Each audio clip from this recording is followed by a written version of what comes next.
നരകത്തിന്റെ അവകാശികളായ ജിന്നുകൾ, സ്വർഗീയ അവകാശികളായ ജിന്നുകൾ, മുസ്ലിം ജിന്നുകൾ, സ്വന്തത്തോട് അക്രമം പ്രവർത്തിച്ച കുറ്റവാളികളായ ജിന്നുകൾ പറഞ്ഞത് തന്നെ ഖുർആൻ പറഞ്ഞു തന്നിട്ടുണ്ട്. വഅന്നാ മിന്നൽ മുസ്ലിമൂന വമിന്നൽ ഖാസിതൂൻ. ജിന്നുകളുടെ സംസാരം അല്ലാഹു അങ്ങനെ തന്നെ ഉദ്ധരിച്ചിരിക്കുകയാണ്. വഅന്നാ മിന്നൽ മുസ്ലിമൂൻ, ഞങ്ങളുടെ കൂട്ടത്തിൽ മുസ്ലിങ്ങളുണ്ട്, അനുസരണശീലമുള്ളവരുണ്ട്. വമിന്നൽ ഖാസിതൂൻ, ദ്രോഹികളായ അക്രമികളായ ജിന്നുകളും ഞങ്ങളുടെ കൂട്ടത്തിലുണ്ട്. പരിശുദ്ധ ഖുർആൻ. മാത്രമല്ല സഹോദരന്മാരെ, മനുഷ്യരായ നാം അന്യോന്യം സഹായ സഹകരണങ്ങൾ ചെയ്യുന്നത് പോലെ, സഹായിക്കുന്നത് പോലെ ജിന്ന് വർഗവും പരസ്പരം അങ്ങോട്ടും ഇങ്ങോട്ടും സഹായിക്കുന്നു. മാത്രമല്ല ജിന്നുകൾ മനുഷ്യരെയും സഹായിക്കുന്നു. ജിന്നിന്റെ സ്വാധീനമുള്ള വ്യക്തി എന്നൊക്കെ കേട്ടിട്ടില്ലേ? കേൾക്കുമ്പോഴേക്ക് നമ്മുടെ സഹോദരിമാര് ഓടുകയാണ് അങ്ങോട്ട്. ജിന്നിന്റെ കഴിവുള്ള ആള്, ജിന്ന് സഹായിക്കുന്ന വ്യക്തി എന്നൊക്കെ കേട്ടിട്ടുണ്ടല്ലോ. യാഥാർത്ഥ്യമാണ്, ഉള്ളതാണ്. ഖുർആനും ഹദീസും വെച്ച് നാം പരിശോധിച്ചാൽ അത് ഉള്ളതാകുന്നു. പക്ഷേ എന്താ പ്രശ്നം? ഇതിൽ 90% തിന്മയായിരിക്കും ഉണ്ടാകുക. എന്തുകൊണ്ട്? ജിന്നിനെ സ്വാധീനിച്ച മനുഷ്യൻ, ജിന്നിനെ കീഴ്പ്പെടുത്തി കാര്യങ്ങൾ ചെയ്യുന്ന, ചികിത്സ നടത്തുന്ന ആൾ 90% അബദ്ധങ്ങളിലും കുറ്റങ്ങളിലും സമൂഹത്തെ കൊണ്ടെത്തിക്കും. എന്തുകൊണ്ട്? ജിന്ന് വർഗത്തിന്റെ പൈതൃകം തന്നെ നാശമാണല്ലോ, കുതന്ത്രമാണല്ലോ. ജിന്ന് വിഭാഗത്തിന്റെ പിതാവാര അബുൽ ജാൻ ഇബ്ലീസ് ലഅനത്തുല്ലാഹ്, അല്ലേ? ജിന്ന് വർഗത്തിന്റെ പിതാവ് ഇബ്ലീസാണ്. ഉപ്പാന്റെ സ്വഭാവം മക്കൾ കാത്തു സൂക്ഷിക്കും. നമ്മുടെ ഉപ്പാര ആദം നബി അലൈഹിസ്സലാം, അബൂന അബുൽ ബഷർ ആദം അലൈഹിസ്സലാം, നല്ല ആളാണ്. അള്ളാഹു ബഹുമാനിച്ചിരിക്കുന്ന സൃഷ്ടിയാണ് ആദം നബി അലൈഹിസ്സലാം. പക്ഷേ ജിന്ന് വർഗത്തിന്റെ പിതാവോ ശപിക്കപ്പെട്ട, അള്ളാഹുവിന്റെ അനുഗ്രഹത്തിൽ നിന്ന് ഓടിക്കപ്പെട്ട ഇബ്ലീസാണ്. എന്നാലും സഹായിക്കുമെന്ന വസ്തുത, മുസ്ലിങ്ങളായ ചില ആളുകളെ മുസ്ലിം ജിന്നുകൾ സഹായിക്കാറുണ്ട്. സുലൈമാൻ നബി അലൈഹിസ്സലാമിന്റെ കഥയിൽ പറഞ്ഞതുപോലെ കാഫിറുകളായ ആളുകളെ കാഫിർ ജിന്നുകൾ സഹായിക്കാറുണ്ട്. ഇതും ഹദീസ് തെളിവാണ്. കാഫിറുകളായ ആളുകളെ ഞാൻ നേരത്തെ കഴിഞ്ഞയാഴ്ച സൂചിപ്പിച്ചതുപോലെ ജ്യോത്സ്യമഠങ്ങളിൽ സഹായത്തിന് വരുന്നത് കാഫിർ ജിന്നുകളാകുന്നു, ശൈത്താന്മാരാകുന്നു. നബി സല്ലല്ലാഹു അലൈഹി വസല്ലം പഠിപ്പിച്ചതാണത്. ആയിഷ ബീവി റളിയല്ലാഹു അൻഹ പറയുന്നു, മുത്തഫഖുൻ അലൈഹിയായ ഹദീസ് ബുഖാരിയിലും മുസ്ലിമിലും കാണാം. അൻ ആയിഷ റളിയല്ലാഹു അൻഹ അന്നഹാ ഖാലത്, മഹദി പറയുകയാണ്, സഅല റസൂലല്ലാഹി സ്വല്ലല്ലാഹു അലൈഹി വസല്ലമ ഉനാസുൻ, ഒരു ദിവസം ഞാൻ വീട്ടിലിരിക്കുമ്പോൾ ഒരു സംഘം ആളുകൾ വീട്ടിലേക്ക് കയറി വന്നു. അവിടെ നബിയുണ്ട്. ആ ആളുകൾ കയറി വന്നിട്ട് അവർ ചോദിച്ചത് അനിൽ കുഹാൻ, ജ്യോത്സ്യന്മാരെ കുറിച്ചാണ് ആ സംഘത്തിന്റെ ചോദ്യം. നബിയെ, ഞങ്ങളുടെ നാട്ടിൽ, ഞങ്ങളുടെ പ്രദേശത്തൊക്കെ ധാരാളം ജ്യോത്സ്യന്മാരുണ്ടല്ലോ നബിയെ, എന്താ അവരുടെ അവസ്ഥ? ആയിഷ ബീവി പറയാ, ഞാൻ ശരിക്ക് ചെവി വട്ടം പിടിച്ചു നിന്നു. എന്താണ് പറയുന്നത് കേൾക്കണമല്ലോ. ഇതൊക്കെ പറഞ്ഞ് രേഖപ്പെടുത്തി മുസ്ലിം ലോകത്തിന് കൈമാറി കിട്ടിയതുകൊണ്ടാണല്ലോ. ആയിഷ ബീവിയാണ് ഇത് റിപ്പോർട്ട് ചെയ്തത്, ഈ ഹദീസ്. ഞാൻ ശ്രദ്ധിച്ചു നോക്കി, ഈ സംഘം വന്നിരിക്കുന്ന സംഘം ചോദിക്കുന്നത് അനിൽ കുഹാൻ, ജ്യോത്സ്യന്മാരെ കുറിച്ചാണ്. ഫഖാല റസൂലുള്ളാഹി സ്വല്ലല്ലാഹു അലൈഹി വസല്ലം, നബി തങ്ങൾ ഈ സംഘത്തോട് അവരുടെ ചോദ്യത്തിന് മറുപടി എന്നോണം പറഞ്ഞു, ലൈസൂ ബിശൈ, അവരൊന്നുമല്ല. ലൈസൂ ബിശൈ എന്നാ പറഞ്ഞു, അവരൊന്നുമല്ല, ഒരു വസ്തുവുമല്ല. ജ്യോത്സ്യന്മാർ ഒന്നുമേ അല്ല എന്നുള്ള മറുപടി ആ സംഘത്തോട് നബി സല്ലല്ലാഹു അലൈഹി വസല്ലമ കൊടുത്തപ്പോൾ ഫഖാലൂ യാ റസൂലല്ലാഹ്, മറുപടി കേട്ട സംഘം നബിയോട് വീണ്ടും ചോദിച്ചു, അല്ലയോ നബിയേ, ഇന്നഹും യുഹദ്ദിസൂനനാ അഹ്യാനൻ ബിശൈഇൻ ഫയകൂനു ഹഖ്ഖാ, ജ്യോത്സ്യന്മാർ ഒന്നുമേ അല്ല, അവരൊരു സംഗതിയേ അല്ല എന്ന് അങ്ങ് പറഞ്ഞു തരുന്നത് എന്തുകൊണ്ടാണെന്ന് ഞങ്ങൾക്ക് പിടികിട്ടുന്നില്ല. നബിയേ, ഇന്നഹും യുഹദ്ദിസൂനനാ അഹ്യാനൻ ബിശൈഇൻ, പല കാര്യങ്ങളും നേർക്ക് നേർ ഞങ്ങളുടെ പ്രദേശങ്ങളിലും നാടുകളിലുമുള്ള ജ്യോത്സ്യന്മാർ ഞങ്ങളോട് പറയാറുണ്ട് നേർക്കുനേർ. ഇന്നഹും, ആ ജ്യോത്സ്യന്മാർ, യുഹദ്ദിസൂനനാ അഹ്യാനൻ, പല കാര്യങ്ങളും ഞങ്ങളോട് നേർക്കുനേരെ പറയാറുണ്ട്. കഴിഞ്ഞുപോയ സംഭവങ്ങൾ, വർത്തമാനകാലത്തുള്ള സംഭവങ്ങൾ, ഭാവിയിൽ വരാനിരിക്കുന്ന കാര്യങ്ങൾ വരെ ജ്യോത്സ്യന്മാർ ഞങ്ങൾക്ക് പറഞ്ഞു തരാറുണ്ട് നബിയേ. ഫയകൂനു ഹഖ്ഖാ, അവകളൊക്കെ തന്നെ യാഥാർത്ഥ്യങ്ങളായി പുലരുന്നുണ്ട് നബിയേ. ഒന്നുമല്ല ഞങ്ങളോട് പറഞ്ഞു തന്നിട്ട് കാര്യമില്ല, ഞങ്ങൾക്ക് ചില അനുഭവമൊക്കെ ഉണ്ട്. എന്താ അനുഭവം? ചില കാര്യങ്ങൾ ഞങ്ങളുടെ നേരെ നോക്കി അവർ പറഞ്ഞാൽ അത് പകൽ വെളിച്ചം പോലെ പുലരാറുണ്ട് നബിയെ.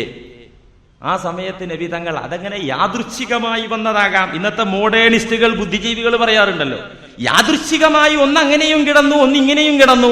അതല്ല മറുപടി പറഞ്ഞത്. നബിയെ, ജ്യോത്സ്യന്മാർ ചില യാഥാർത്ഥ്യങ്ങൾ ഞങ്ങൾക്ക് നേരത്തെ തന്നെ പറഞ്ഞു തരാറുണ്ടല്ലോ. ഫഖാല റസൂലുള്ളാഹി സ്വല്ലല്ലാഹു അലൈഹി വസല്ലം, ദൈവീക സന്ദേശങ്ങൾ ആവശ്യത്തിന് അവതീർണമായി കൊണ്ടിരിക്കുന്ന അള്ളാഹുവിന്റെ ഹബീബ്, സ്വന്തം ഇഷ്ടപ്രകാരം ഒന്നും അഭിപ്രായം പ്രകടിപ്പിക്കാത്ത അള്ളാഹുവിന്റെ റസൂൽ, ഇവരുടെ ഈ സംസാരത്തിന് മറുപടിയായി പറഞ്ഞു, ലാക്കൽ കലിമത്തു മിനൽ ഹഖ്, ആ പറയുന്നത് സത്യം തന്നെ. ഏത് പറയുന്നത്? ചില കാര്യങ്ങൾ അവർ പറഞ്ഞാൽ വളരെ കറക്റ്റായിട്ട് പുലരാറുണ്ട് എന്ന് പറഞ്ഞപ്പോ ലാക്കൽ കലിമത്തു മിനൽ ഹഖ്, അവരാ പറയുന്ന കാര്യങ്ങൾ യാഥാർത്ഥ്യങ്ങൾ തന്നെയാണ്. ചക്കയിട്ടപ്പോൾ മുയലിന് കിട്ടിയതല്ല. ലാക്കൽ കലിമത്തു മിനൽ ഹഖ്, ഹദീസ് അറബി പഠിച്ചവർക്ക് അർത്ഥറിയാം. അവരാ പറയുന്ന കാര്യങ്ങൾ ഹഖിൽ പെട്ടത് തന്നെയാണ്. പക്ഷേ യഖ്തഫുഹൽ ജിന്നിയു ഫയഖുറുഹാ ഫീ ഉദ്നി വലിഹി ഫയഖ്ലിതു മഅഹാ മിഅത കൽബത്തിൻ, അവർ കാര്യം പറയാത്തത് കൊണ്ടല്ല അവരെടുത്ത് പോകരുത് എന്ന് പറഞ്ഞത്. അവരൊരു സംഗതിയല്ല, അവരൊന്നുമല്ല എന്ന് പറഞ്ഞത്. അവർ ചില കാര്യങ്ങൾ പറയില്ല എന്ന രീതിയിലല്ല, അവർ ചില കാര്യങ്ങളൊക്കെ പറയും. എങ്ങനെ പറയുന്നത്? അത് വിവരിച്ചു കൊടുക്കുകയാണ് അള്ളാഹുവിന്റെ ഹബീബ്. എങ്ങനെയാണ്? യഖ്തഫുഹൽ ജിന്നിയു, നേരത്തെ ഖുർആനോദി നമ്മൾ പറഞ്ഞല്ലോ, ചില ജിന്നുകൾ വാനലോകത്ത് അള്ളാഹുവിന്റെ മലക്കുകൾ സംസാരിക്കുന്നതും ചർച്ച ചെയ്യുന്നതും യോഗം കൂടുന്നതും അതിന്റെ ചാരത്ത് പോയി നിന്ന് കട്ട് കേൾക്കും എന്ന് ഖുർആൻ പറഞ്ഞത് ഞാൻ ഓതി പറഞ്ഞല്ലോ. ഈ മാലാഖമാർ ഭൂമിയിൽ നാളെ നടപ്പാക്കാൻ ഉദ്ദേശിക്കുന്ന കാര്യങ്ങളെ കുറിച്ച് ചർച്ച ചെയ്യുമ്പോൾ ജിന്നിയെ പോയിട്ട് കട്ട് കേൾക്കും. ഏത്? ശൈത്വാൻ. കട്ട് കേട്ടിട്ട് എന്താ ചെയ്യാ? അത് യാഥാർത്ഥ്യമായിരിക്കുമല്ലോ. അള്ളാഹുവിന്റെ ഭടന്മാരാകുന്നു മാലാഖമാർ. ഈ ഭടന്മാർ കാര്യങ്ങൾ സംസാരിക്കുമ്പോ അവരിൽ നിന്ന് കട്ടുകേട്ട പിശാചുക്കൾ ആ ശൈത്വാന്റെ ഔലിയയായ ഈ ജ്യോത്സ്യന്റെ ചെവിയിൽ ഓതിക്കൊടുക്കും. ഇതാ ഇന്ന കാര്യങ്ങളൊക്കെ നടക്കാൻ പോകുന്നുണ്ട്, ഓതിക്കൊടുക്കും. അപ്പൊ യാഥാർത്ഥ്യാണ്. മാത്രല്ല അവിടെയല്ല പ്രശ്നം,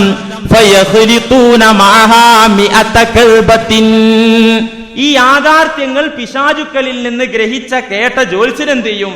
ആ ഒരു സത്യത്തോടൊപ്പം 100 കളവ് മിക്സ് ചെയ്യും, കൂട്ടും. 100 കളവ് കൂട്ടിക്കുഴച്ചിട്ട് അത് സമൂഹത്തിന് വിളമ്പും. എന്താ കാരണം? അത് നിങ്ങൾ ആലോചിച്ച് നോക്കൂ. നിങ്ങൾ ഒരാളൊരു പണിക്കരെ അടുത്ത് പോയി. എന്തിനാ പോയത്? ഒരു ബിസിനസ് ചെയ്യാൻ തീരുമാനിച്ചിട്ടുണ്ട്, അത് നടക്കണം. അപ്പൊ അത് നടക്കണം, നടക്കുവോ നടക്കൂലേ എന്ന് അറിയും വേണം. നടക്കൂല എന്നുണ്ടെങ്കിൽ അത് നടത്തി തരും വേണം. ഇതിനു വേണ്ടിയാ പോകുന്നത്. അവിടെ ചെന്നപ്പോ ഈ ചങ്ങാതി നോക്കിയിട്ട്, അപ്പൊ ശൈത്താൻ ഒരു പക്ഷേ ഓതി കൊടുക്കും. വിവരമുണ്ടെങ്കിൽ, ശൈത്താൻ അറിവുണ്ടെങ്കിൽ, അറിയില്ലല്ലോ, ശൈത്താൻ കേട്ടിട്ടുണ്ടെങ്കിൽ അത് പറഞ്ഞു കൊടുക്കും. അപ്പൊ ശൈത്താൻ പറഞ്ഞു കൊടുത്തത്, ഉദാഹരണം നടക്കൂല എന്നാണെങ്കിൽ ഈ ശൈത്താൻ മനുഷ്യൻ ഒരിക്കലും നടക്കൂല എന്ന് പറയില്ലല്ലോ. കാരണം നടക്കൂല എങ്ങാതി എന്ന് പറഞ്ഞ് പിരിച്ചുവിട്ടാ ഇത് കിട്ടൂല്ലോ, ഇത് കിട്ടൂല. അപ്പൊ എന്ത് വേണം? ഒരു 100 കളവ് കൂട്ടണം. സംഭവം കുറച്ച് ബുദ്ധിമുട്ടാണെങ്കിലും ഒരു 5000 രൂപ ചിലവഴിക്കാൻ തയ്യാറായാൽ നമുക്ക് നടത്തിയെടുക്കാവുന്നതേ ഉള്ളൂ. അപ്പൊ ഇതിലാണ്ട് വീണു പോകും. ഇങ്ങനെ യാഥാർത്ഥ്യങ്ങൾ, അള്ളാഹുവിന്റെ വിധി എന്ന് പറയുന്ന യാഥാർത്ഥ്യം, ആ യാഥാർത്ഥ്യം മലക്കുകളിൽ നിന്ന് കട്ടുകേട്ട് ചോർത്തിയെടുത്ത് അതോടൊപ്പം 100 കളവുകൾ ചേർത്തി സമൂഹത്തിന് വിളമ്പുന്ന ഒന്നുമല്ലാത്ത, ഒരു സംഗതിയുമല്ലാത്ത വിഭാഗമാകുന്നു ജ്യോത്സ്യന്മാർ. അപ്പൊ അവർക്കൊന്നുമില്ലല്ലോ. ജ്യോത്സ്യന്മാർക്ക് വല്ലതും ഉണ്ടോ? അവർ ഈ ശൈത്വാന്മാരെ സ്വാധീനിച്ച് പൂജിച്ചു എന്നുള്ള ശിർക്ക് ചെയ്തത് ഒഴിച്ചാൽ അവർക്കൊന്നുമില്ലല്ലോ, ഒന്നുമില്ല. ഞാൻ കഴിഞ്ഞയാഴ്ച ജിന്ന് പിശാചുക്കൾക്ക് ഗൈബ്, അദൃശ്യമായത് അറിയില്ല എന്ന് പറഞ്ഞല്ലോ ഖുർആൻ ഓതി. അപ്പൊ ഒരു സുഹൃത്ത് പ്രസംഗിച്ച് റൂമിലേക്ക് പോകുന്ന വഴി പിറകെ വന്ന് ചോദിച്ചു, അല്ല ഉസ്താദെ, ഇപ്പൊ ഭൂമിയുടെ അടിത്തട്ടിലുള്ള കാര്യം, സമുദ്രത്തിന്റെ അടിഭാഗത്തുള്ള കാര്യം, 10,000-കണക്കിന് കിലോമീറ്റർ അകലെയുള്ള കാര്യം പിശാചുക്കൾ അല്ലെങ്കിൽ പിശാചിന്റെ വക്താക്കൾ പറയുന്നുണ്ട്. അത് ഉസ്താദ് പറഞ്ഞു, അതൊക്കെ അവിടെ പെട്ടെന്ന് എത്താവുന്നത് കൊണ്ടാണ്, അവർക്ക് ദൂരം പ്രശ്നമല്ല. എന്നാൽ നാളെ നടക്കാനിരിക്കുന്ന കാര്യങ്ങൾ ജ്യോത്സ്യന്മാർ പറയുന്നുണ്ടല്ലോ കറക്റ്റായിട്ട്. അപ്പൊ അവർക്ക് വൈബ് അറിയണ്ടേ, അദൃശ്യമായത് അറിയണ്ടേ? അദൃശ്യമായത് അവർക്കറിയില്ല. അവർക്കറിയുന്നത് ഈ രീതിയിലാണ്. മലക്കുകളിൽ നിന്ന് കട്ട് കേൾക്കുന്നത് പിശാചുക്കൾ ജ്യോത്സ്യന്മാരിലേക്ക് എത്തിച്ചു കൊടുത്ത് അങ്ങനെ കേട്ടത് മാത്രമേ അവർക്ക് പറയാനൊക്കുകയുള്ളൂ, വൈബ് അറിയുകയില്ല. അതോടൊപ്പം തന്നെ മറ്റൊന്ന് മനസ്സിലാക്കാനുള്ളത്, രോഗം ഭേദമായി എന്നതുകൊണ്ട്, ചില യാഥാർത്ഥ്യങ്ങൾ പറയുന്നുണ്ട് എന്നതുകൊണ്ട്, അല്ലെങ്കിൽ എന്തെങ്കിലും ഫലം കിട്ടി എന്നതുകൊണ്ട് ഒരു കാര്യം ഹലാലായി കൊള്ളണമെന്നില്ല. അവിടെ പോകാൻ എന്തേ കാരണം? കാര്യം കിട്ടി. ആ കേന്ദ്രത്തിൽ പോവാൻ എന്തേ കാര്യം? എവിടെയും സുഖാകാത്ത രോഗം അവിടെ സുഖമായി എന്നതുകൊണ്ട് പരിശുദ്ധ ദീൻ അത് ഹലാലാക്കുന്നില്ല. ഹലാലായി നിങ്ങൾ മനസ്സിലാക്കുകയും ചെയ്യരുത്. ഒരു സഹോദരന് സന്താന ഭാഗ്യം ഉണ്ടായില്ല, കുഞ്ഞുങ്ങൾ ഉണ്ടായില്ല. ലോകത്ത് കണ്ടതും കേട്ടതുമായ എല്ലാ ഡോക്ടർമാരെയും സമീപിച്ചു, ഗൈനക്കോളജിസ്റ്റുകളെ സമീപിച്ചു, എല്ലാ സ്ഥലത്തും പോയി, രണ്ടാൾക്കും കുഴപ്പമില്ല, ടെസ്റ്റിലൊന്നും ഒരു പ്രോബ്ലവും ഇല്ല. പക്ഷെ കുഞ്ഞുണ്ടാകുന്നില്ല. അങ്ങനെ ഇരിക്കുമ്പോഴാണ് ഇയാൾക്കൊരു നല്ല ചിന്ത തോന്നിയത്, ഒരു ഹജ്ജിന് പോയി കളയാം. അങ്ങനെ ഹജ്ജിന് പോകാൻ നേർച്ചയാക്കുകയും വാർദ്ധക്യ സമയത്ത് സന്താന സൗഭാഗ്യമുണ്ടായ ഇബ്രാഹിം നബി അലൈഹിസ്സലാമിന്റെ ജീവിത ദർശനങ്ങളുമായി ബന്ധപ്പെട്ട ചില അമലുകളുമായി അയാൾ ബന്ധപ്പെട്ടു. ഇബ്രാഹിം നബി അലൈഹിസ്സലാമിന്റെ ആ പരിഭാവനമായ ചര്യയിലെ ചില അമലുകളുമായി ആ മനുഷ്യൻ ബന്ധപ്പെട്ടു, ഹജ്ജ് ചെയ്തു. കഅബ മന്ദിരത്തിന്റെ കില്ല പിടിച്ച് നാഥനോട് കെഞ്ചി യാചിച്ചു, പൊട്ടിക്കരഞ്ഞു, പടച്ചവനെ എനിക്ക് കുഞ്ഞിനെ വേണം, ഇതൊരു തെറ്റല്ലല്ലോ, ഇബ്രാഹിം നബി അലൈഹിസ്സലാം ചോദിച്ചല്ലോ, അതുകൊണ്ട് എനിക്കൊരു വാരിസ് വേണം, അനന്തരക്കാരൻ വേണം എന്ന് പറഞ്ഞ് കഅബയുടെ അടുത്ത് ദുആക്ക് ഉത്തരം കിട്ടുന്ന മാബൈന ഖബരി വ മിംബരി അവിടെ പോയി ഒക്കെ ദുആ ചെയ്തു. ഇയാള് നാട്ടിൽ വന്നു, വർഷങ്ങൾ കഴിഞ്ഞു, കുഞ്ഞുണ്ടായില്ല. അങ്ങനെ നിരാശനായിരിക്കുമ്പോഴാണ് ഒരു അമുസ്ലിം സുഹൃത്ത് എന്ന് പറഞ്ഞത്, അല്ലേ അങ്ങാതി ഒരു കാര്യം ചെയ്യ്, എന്റെ അനുഭവത്തിലൊക്കെ ധാരാളം ഫലം കിട്ടിയിട്ടുണ്ട്, ഗുരുവായൂരിൽ പോയി ഒരു തുലാഭാരം നടത്തിയാൽ എന്താ, കുഞ്ഞുണ്ടാകും, എനിക്കറിയാം, ധാരാളം ആളുകൾക്ക് ഉണ്ടായി കിട്ടിയിട്ടുണ്ട്. ഇവങ്ങനെ ചിന്തിച്ചു, വലിയ സ്ഥലമുള്ള കഅബ, അവിടെ പോയിട്ടും കൂടി ഉണ്ടായില്ല, ഇപ്പൊ ദേങ്കി ഇത് ഒന്ന് നോക്കുക എന്നും കരുതി ഗുരുവായൂരിൽ പോയി തുലാഭാരം നടത്തി. പിറ്റത്തെ മാസം ഭാര്യ പ്രഗ്നന്റ്. ഭയങ്കര അത്ഭുതം. അപ്പൊ എന്താ, പെട്ടെന്ന് ഗർഭിണിയായി. ഈ ഒരു സംഭവം കൊണ്ട്, ഈ ഒരു ഫലം കിട്ടി എന്നതുകൊണ്ട് ഹജ്ജ് തെറ്റും തുലാഭാരം ശരിയുമാവോ? ആവില്ല. ഇതെന്തെങ്ങനെ വന്നത്? പിശാചിന്റെ ചൂണ്ടയാണത്, പിശാചിന്റെ ചൂണ്ടലാണ്. പിശാചിന്റെ ചൂണ്ടയിൽ ആ കൊളുത്തിൽ അവൻ ഇരകോർത്തിരിക്കുന്നത് സന്താന സൗഭാഗ്യമാണ്. എന്തേ? പിശാചിന്റെ ചൂണ്ടയിൽ ഇരയായി കോർത്തിരിക്കുന്നത് തുലാഭാരം നടത്തി കിട്ടിയ സന്താനമാണ്, സന്താന സൗഭാഗ്യം. ആ ഇര കൊളുത്തിയിട്ട് നരകത്തിലേക്കുള്ള കൊളുത്തുങ്ങട്ട് ഇട്ടപ്പോ ഒരൊറ്റ കടി കിട്ടി, ഇര കിട്ടി, കുഞ്ഞിനെ കിട്ടി. പക്ഷെ ഇതുകൊണ്ട് പിന്നെ കേട്ട വലിച്ചു പോകുന്നത് നരകത്തിലേക്കാണ്. അള്ളാഹു കാത്തിരക്ഷിക്കട്ടെ. അതുകൊണ്ട് ഫലം കിട്ടും എന്നതുകൊണ്ട് ഒരു കാര്യം ഇസ്ലാം അനുവദിച്ചിട്ടില്ല. പരിശുദ്ധ ഖുർആനും തിരുസുന്നത്തും വ്യക്തമായി വിവരിച്ച രീതിയിൽ മാത്രമേ ഏത് ചികിത്സയും നടത്താവൂ, നേരത്തെ പറഞ്ഞല്ലോ. അതുകൊണ്ട് ജിന്ന് മനുഷ്യനെ സഹായിക്കും, സത്യവിശ്വാസികളെ സഹായിക്കുന്ന ജിന്നുകളുമുണ്ട്. പക്ഷെ അത് വളരെ കുറവാകുന്നു. അത്തരം കേന്ദ്രങ്ങളിലേക്ക് നമ്മുടെ സഹോദരിമാരെന്ന് ഏതായാലും പറഞ്ഞു വിടരുത്. പുരുഷന്മാർ അങ്ങനെയൊക്കെ ഉണ്ടെങ്കിൽ ഒന്ന് പഠിക്കാൻ വേണ്ടി പോയി നോക്ക്. ഒരു 100-ൽ 5% ചിലപ്പോൾ ശരിയായി എന്ന് വരും. നിങ്ങളിപ്പോ ഇത് ചെയ്യാൻ വേണ്ടിയല്ല ഞാൻ പറയുന്നിട്ടോ. ഈ മുസ്ലിയാർ ഈ ജിന്നും ശൈത്താനും കൂടോത്രും മന്ത്രമൊക്കെ പാടെ പറഞ്ഞ് ഈ ജനങ്ങൾക്ക് ഈ അന്ധവിശ്വാസം എന്തോരം നല്ല കാര്യം സംസാരിക്കാണ്ട്. എന്തിനാ ഇത് പറയുന്നത്? ഞാൻ ഇത് ഇത്ര റിസ്ക് പിടിച്ച് എന്തിനാ പറയുന്നത് അറിയോ? നിങ്ങളൊക്കെ പാടെ നാളെ തൊട്ട് ആശുപത്രി പ്രസ്ഥാനമൊക്കെ അവസാനിപ്പിച്ച് നൂലും മന്ത്രേറ്റ് ഇരിക്കാനല്ല, അല്ലെങ്കിൽ ആരെങ്കിലും അങ്ങനെ ചെയ്യുന്നുണ്ടെങ്കിൽ അവർക്ക് പ്രോത്സാഹനം നൽകാനും അല്ല. അതൊരു തൊഴിലാക്കുന്നതിനോട് എനിക്ക് ഏതായാലും ഞാൻ മനസ്സിലാക്കിയിടത്തോളം അത് തെറ്റാണ്. ഇത് ഈ നൂലും മന്ത്രം ഇങ്ങനെ തൊഴിലാക്കിയതിന് ഫീസ് ആ രീതി ഏതായാലും നല്ലതല്ല. അത് വളരെ മോശമായ രീതി തന്നെയാണ്. അത് തുറന്നു പറയുന്നതോടൊപ്പം ഇത് ഇത്ര ഊന്നി പറയാനുള്ള കാരണം എന്താ? നമ്മുടെ സഹോദരന്മാരുടെ കൂട്ടത്തിൽ ചില ആളുകൾ ഈ മോഡേണിസ്റ്റ് ചിന്താഗതി കയറി വന്ന്, എനിക്കിപ്പോ കുറെ സമ്പാദ്യമൊക്കെ ഉണ്ട്, പണമൊക്കെ ഉണ്ട് കയ്യിൽ, പിന്നെ ഞാൻ വിദ്യാസമ്പന്നനാ, അതോടൊപ്പം ഞാൻ സംസ്കാര സമ്പന്നൻ കൂടിയാ, അതുകൊണ്ട് എന്റെ ഈ സംസ്കാരം ഒന്ന് ഇസ്ലാമിന്റെ രീതിയിലൊന്ന് കൊണ്ടുവന്നാൽ എന്താ?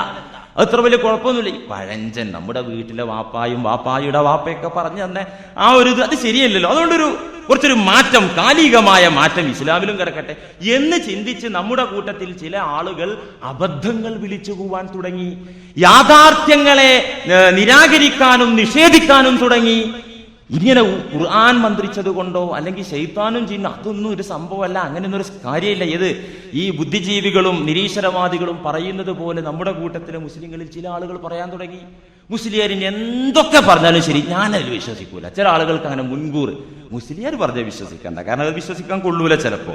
പക്ഷെ ഖുർആനും ഹദീസും അത് പറയുന്നത് അംഗീകരിക്കണമല്ലോ, അത് നാം വിശ്വസിക്കണമല്ലോ. അതുകൊണ്ട് പ്രിയപ്പെട്ടവരെ, യാഥാർത്ഥ്യങ്ങളെ പുച്ഛിച്ചു തള്ളാതിരിക്കാൻ, പരിശുദ്ധ ദീന് വിവരിച്ചു തന്നിരിക്കുന്ന കാര്യങ്ങളെ നിഷേധിക്കാതിരിക്കാൻ വേണ്ടി മാത്രമാണ് ഈ സംഭവങ്ങൾ പറയുന്നത്. ഉള്ള കാര്യങ്ങൾ ഇല്ല എന്ന് പറഞ്ഞ് നിന്റെ മോഡേണിസം ഇസ്ലാമിലേക്ക് കടത്തിക്കൂട്ടിയാൽ ഒരു പക്ഷേ കുഫറിൽ ചെന്നെത്താൻ അത് കാരണമാകും, നിന്റെ ഈമാൻ തകരാൻ കാരണമാകും എന്നുള്ളത് കൊണ്ടാ പറയുന്നത്. അല്ല നിങ്ങളെ അന്ധവിശ്വാസികളാക്കാനല്ല. ശൈത്താനും ജിന്നൊക്കെ ഉണ്ട്, പക്ഷെ മുസ്ലിങ്ങൾക്ക് അതൊന്നും ഒന്നുമല്ല. റസൂലുള്ള ജ്യോത്സ്യന്മാരെ പറഞ്ഞത് പാമ്പായാലും സർപ്പായാലും, ഞാൻ നേരത്തെയൊക്കെ പറഞ്ഞതാണല്ലോ, ശൈത്താനാണെങ്കിലും രക്തരക്ഷസാണെങ്കിലും എന്താണെങ്കിലും ഈമാൻ, ഹൃദയത്തിലുള്ള ഈമാനാകുന്ന വജ്രായുധം കയ്യിലേന്തുന്നവന് ഒന്നൊരു വിഷയമല്ല എന്ന് കരുതിയിട്ട് ഇല്ല എന്ന് പറയാൻ പറ്റൂ. എന്റെ കയ്യിൽ ആറ്റം ബോംബുണ്ട്, ആധുനിക സജ്ജീകരണങ്ങളുണ്ട്, അത്യാധുനിക ആയുധങ്ങളുണ്ട്, ഇതൊക്കെ ഉണ്ട്, എന്നിട്ട് ഒന്നുമില്ലാത്തൊരു സാധു വന്ന നീ ശത്രു അല്ല, നീ വരുന്നല്ല എന്ന് പറയാൻ പറ്റുമോ? നീ ശത്രുവാണ്, നീ വരുന്നുണ്ട്, പക്ഷെ എനിക്ക് പ്രതിരോധിക്കാൻ മാർഗമുണ്ട്, അങ്ങനെയല്ലേ പറയാൻ പറ്റുള്ളൂ. അതുകൊണ്ട് ഉള്ളതിനെ നാം ഒരിക്കലും നിഷേധിക്കാൻ പാടില്ല. അതുകൊണ്ട് പ്രിയപ്പെട്ടവരെ, ജിന്ന് എന്ന് പറയുന്നത് പിശാചുക്കൾ മനുഷ്യനെ ഉപദ്രവിക്കും. ഏതെല്ലാം രീതിയിൽ? സാമ്പത്തികമായി പിശാച് ഉപദ്രവിക്കും, ശാരീരികമായി ഉപദ്രവിക്കും, മാനസികമായി ഉപദ്രവിക്കും. ഞാൻ ഈ വിഷയം നോക്കി ഒരു മലയാളത്തിൽ പരിഭാഷ എഴുതിയ ഒരു ഖുർആൻ പരിഭാഷ വായിക്കാനിടയായി ഈ കഴിഞ്ഞ ആഴ്ച. അപ്പൊ തഫ്സീറുകൾ, ധാരാളം തഫ്സീറുകൾ ഉണ്ട്. അതേ കൂട്ടത്തിൽ നമ്മുടെ മോഡേണിസ്റ്റുകളുടെ തീരുമാനം എന്താണെന്നും കൂടി അറിയണമല്ലോ. എല്ലാം നമ്മൾ വായിച്ചറിയണമല്ലോ, ഒന്നും വായിക്കാൻ പാടില്ല, വെക്കാൻ പാടില്ല. അപ്പൊ അങ്ങനെ വായിച്ചപ്പോ അതിലുണ്ട് ഒരു സംഭവം എഴുതി വെച്ചിട്ടുള്ളത്, പിശാചുക്കൾക്ക് മനുഷ്യനിൽ ദുർമന്ത്രം ഓതാൻ മാത്രമേ കഴിയൂ. മനുഷ്യന്മാരിൽ ഒസ്വാസ് ഉണ്ടാക്കാൻ മാത്രമേ ശൈത്താന് കഴിയുള്ളൂ. വേറെ ദേഹോപദ്രവം ഏൽപ്പിക്കാനും മാനസികമായി ബുദ്ധിമുട്ടിക്കാനും ഒന്നിനും പിശാചിന് കഴിയൂല. അത് ഖുർആന്റെ എതിരല്ലേ? ഈ ജിന്നുകൾ ചെയ്ത വേലകളും അവർ സുലൈമാൻ നബി അലൈഹി സ്വലാമിന്റെ രാജസദസ്സിലുണ്ടായിരുന്ന അവർ പ്രവർത്തിച്ച പ്രവർത്തികളും അവരുടെ ദുഷ്ടലാക്കുകളും അവരുടെ കുതന്ത്രങ്ങളും, മഹാനായ സുലൈമാൻ നബി അലൈഹിസ്സലാം വഫാത്തിന്റെ സമയത്ത് വരെ അള്ളാഹ് എന്താ പറഞ്ഞത്? കിടന്നു മരിക്കല്ലേ, കാരണം അവർ പാഠം പഠിക്കൂല, അതുകൊണ്ട് നിന്ന് വടിയിൽ ചാരി നിന്ന് മരിക്കാനാണല്ലോ പറഞ്ഞത്. ഈ സംഭവങ്ങളൊക്കെ മനുഷ്യന്റെ ഈ ജീവിതത്തിന് സാരമായ സ്വാധീനങ്ങൾ, ചില കാര്യങ്ങൾ ഇവർ നടത്തുമെന്നതിന് വ്യക്തമായ തെളിവാണല്ലോ. ഇതെങ്ങനെ നമ്മൾ അവഗണിക്കുക? അതുകൊണ്ട് ഖുർആന്റെ പരിഭാഷ എഴുതിയാലും എന്തിന്റെ പരിഭാഷ എഴുതിയാലും ഖുർആനിനെതിരെ ഖുർആൻ അർത്ഥം വെച്ച് കഴിഞ്ഞാൽ ഇവിടെ വെച്ച് തന്നെ നരകത്തിന്റെ സീറ്റ് ഉറപ്പിച്ചോ. നബി സല്ലല്ലാഹു അലൈഹി വസല്ലം പറഞ്ഞത് അതാണ്. അതുകൊണ്ട് പ്രിയമുള്ള സഹോദരന്മാരെ, ചില ഉപദ്രവങ്ങൾ പിശാച് നിമിത്തമായി, പിശാചല്ല. ഭക്ഷണം കഴിച്ചാൽ വയറ് നിറയൂ? നിങ്ങൾക്ക് ആർക്കെങ്കിലും വിശ്വാസമുണ്ടോ? ഭക്ഷണം കഴിച്ച വയറ് നിറയൂല ഞാൻ പറയുന്നു, അള്ളാഹ് നിറച്ചാലേ നിറയുള്ളൂ. ചില ആളുകൾക്കുണ്ടല്ലോ അതിനെതിരായിട്ട് എന്തോരം കഴിച്ചിട്ടും വിശപ്പ് മാറുന്നില്ല, എന്നിട്ട് ഡോക്ടർമാരുടെ അടുത്ത് പോയി എനിക്കറിയാം അങ്ങനത്തെ ആളുകളെ. അപ്പൊ സബബുണ്ടായി എന്നതുകൊണ്ട് മാത്രം കാര്യം സംഭവിക്കില്ല. കത്തി കൊണ്ട്, മൂർച്ചയുള്ള കത്തി കൊണ്ട് ഇറച്ചിയിൽ ഇങ്ങനെ അമർത്തി മുറിച്ചു കഴിഞ്ഞാൽ മുറിയണല്ലോ. പക്ഷെ ഇസ്മായിൽ നബി അലൈഹി സ്വലാമിന്റെ കഴുത്ത് മുറിഞ്ഞിട്ടില്ലല്ലോ, ഇല്ലല്ലോ. അങ്ങനെ സബബുമായി ബന്ധപ്പെടുത്തി എല്ലാ കാര്യങ്ങളും തീരുമാനിക്കാൻ പറ്റൂല. എന്നാലും സബബിലൂടെ ചില കാര്യങ്ങൾ സംഭവിക്കും. എല്ലാം ഉണ്ടാക്കുന്നത് അള്ളാഹു ആണെങ്കിലും ചില സബബ്, ഈ സബബ് എന്ന കൂട്ടത്തിൽ പിശാച് കാരണമായി വരും. മാനസിക അസ്വാസ്ഥ്യത്തിന് പിശാച് കാരണമായി വന്നേക്കാം. ശാരീരിക കുഴപ്പങ്ങൾക്ക് പിശാച് കാരണമായി വന്നേക്കാം. വരില്ല എന്ന് പറയരുത്, വന്നേക്കാം. നബി സല്ലല്ലാഹു അലൈഹി വസല്ലമ തങ്ങളുടെ ചാരത്ത് പോലും ശക്തനായ മല്ലനായ ഇഫ്രീത്ത് വന്ന സംഭവം ബുഖാരി ഉദ്ധരിച്ചുകൊണ്ട് കഴിഞ്ഞയാഴ്ച പറഞ്ഞത് നിങ്ങൾ കേട്ടല്ലോ.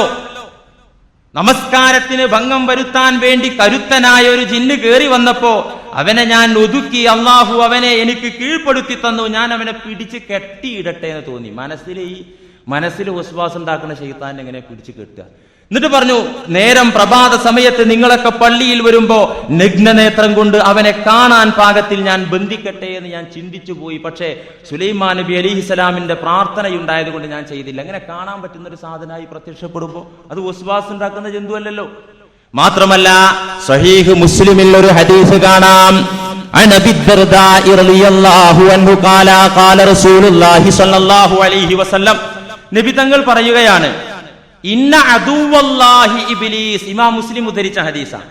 ഇന്ന അദുവല്ലാഹി ഇബ്ലീസ്, അല്ലാഹുവിന്റെ ശത്രുവായ പിശാച്, ജാഅ ബിശിഹാബിൻ മിൻ നാർ, ഒരു അഗ്നിയുടെ ഉണ്ടയുമായി വന്നു, ഒരു തീക്കൂട്ടവുമായി വന്നു.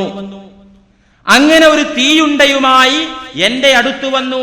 ലിയജഅലഹു ഫീ വജ്ഹി, എന്റെ മുഖത്തേക്ക് ആ തീയുണ്ട എറിയാൻ വേണ്ടി. ഇതൊക്കെ ആലങ്കാരികമായ ചില പ്രയോഗങ്ങളാകുന്നു. ഇതിന്റെയൊക്കെ ഉള്ളിൽ ചില പൊരുളുകളുണ്ട്. അങ്ങനെ പിശാച് വരുന്നില്ല. എന്നാ പിന്നെ അങ്ങനെ പറഞ്ഞു കൊടുത്തൂടെ കൗമിന്? എന്തിനാ ഈ മനുഷ്യനെ ഇടങ്ങാറാക്കുന്നത്? റസൂലുള്ളാഹി സ്വല്ലല്ലാഹു അലൈഹി വസല്ലമ തങ്ങൾ സംസാരിക്കുന്നതും പരിശുദ്ധ ഖുർആൻ സാഹിത്യ സമ്പുഷ്ടമാണ്. എന്നാലും ഖുർആനെ നിങ്ങൾക്ക് എളുപ്പാക്കി തന്നിട്ടുണ്ട്. ഇതൊന്നും നിന്റെ ബുദ്ധി കൊള്ളൂലോ, അതുകൊണ്ടൊന്നും കിട്ടൂല. അങ്ങനല്ല, ഓരോരുത്തരുടെയും പാത്രത്തിന്റെ അളവിനനുസരിച്ച് ആ ഖുർആനിൽ നിന്ന് നമുക്ക് വാരിയെടുക്കാം, നമുക്ക് മുക്കിയെടുക്കാം, കോരിയെടുക്കാം. കിട്ടൂല എന്ന് പറയാൻ പറ്റൂല. എന്നാ പിന്നെ ഈ ഭാഷ, തിരിയുന്ന ഭാഷ പറഞ്ഞൂടെ? അവർക്ക് തിരിയുന്ന ഭാഷയിലാ പറഞ്ഞത്. ഇങ്ങനെ തീയുണ്ടയുമായി ഒരു പിശാച് എന്റെ അടുത്ത് വരികയും ലിയജഅലഹു ഫീ വജ്ഹി, എന്റെ മുഖത്തെറിയാൻ ശ്രമം നടത്തുകയും ചെയ്തു. അപ്പൊ എന്താ ചെയ്തത് നബി? ഉടനെ ഒരു ജ്യോത്സ്യന്റെ അടുത്തേക്ക് ഓടിപ്പോയിക്കൊണ്ട് ഇതിൽ നിന്ന് മോചനം വേണം, ഞാൻ പേടിച്ചിട്ടുണ്ട് എന്ന് പറയല്ല. അതല്ല ചെയ്തത്. അതും നമുക്ക് മനസ്സിലാക്കണേ. ഈ ശൈത്താനും ജിന്നൊക്കെ പറയുമ്പോൾ ശിർക്കിലേക്ക് നമ്മൾ പോകുന്നത് അത് തടയാനാ വലിയ കാര്യമല്ല. നിങ്ങൾ ചികിത്സിച്ചില്ല, ഒരു കുഴപ്പമില്ല.